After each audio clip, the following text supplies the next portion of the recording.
Midstream Texas is the first comprehensive midstream event covering activity across the Lone Star State. Register today at midstreamtexas.com.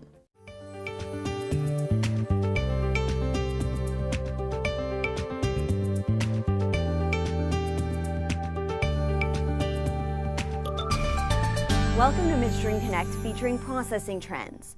I'm your host, Heather Rosenbaum. Before we get started, I want to take a moment to thank our sponsors. One of the big challenges facing midstream companies are the drilled but uncompleted, or DUC, wells that are now starting to come online. A typical well only takes about 15 days to frack and complete. But if a lot of DUCs get completed at the same time, it'll be tough for midstream companies to quickly build facilities to handle that volume. We spoke with marketing consultant for Vaquero Midstream, Debbie Conway, about the challenges for gas processors. Let's listen in. One thing that gets overlooked a lot of times when you're doing an installation and things that you've got to consider are pipeline regulations. And as a midstream company, I think one thing that they're always aware of are what is going on outside your facility. I mean, obviously without pipe, you can't have a processing facility. You've got great organizations like the Texas Pipeline Association that are out there fighting, for regulations and keeping you up to date, on what's really going on in the ground prior to getting to your facility. One thing that a midstream company is always aware of is aggregate language.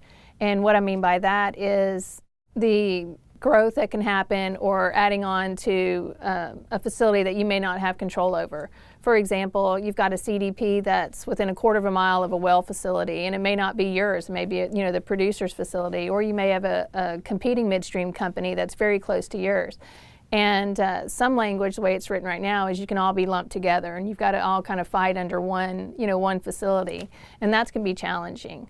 Flare regulations are another thing that midstream companies are always looking for. They change state to state, and the flares that go on, especially if you go out to Delaware Basin and you look around, it's very hard to see any place that doesn't have a flare. And so, if the emission regulations come out to where they have to do away with flares like they've done like in North Dakota, you have potential for huge pockets of gas to come on to a processing facility. And once again, that goes back to having a midstream company that has the capabilities to ramp up to handle gas quickly.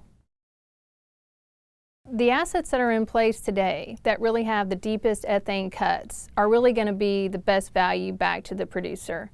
And once again, that's something that has to be thought of during the fabrication process and the equipment that you're going to install to be able to recoup that. That's through refrigeration, through amine treating. And to get 0.05% mole percent CO2, which gives you the best ethane cuts, that's really where the producer is going to be looking for value.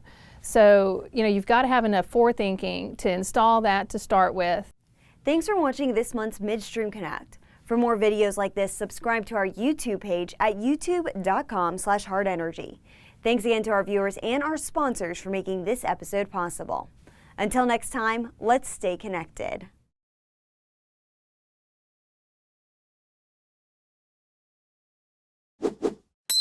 To stay up to date on the most recent HART Energy videos, subscribe to our YouTube channel by clicking here.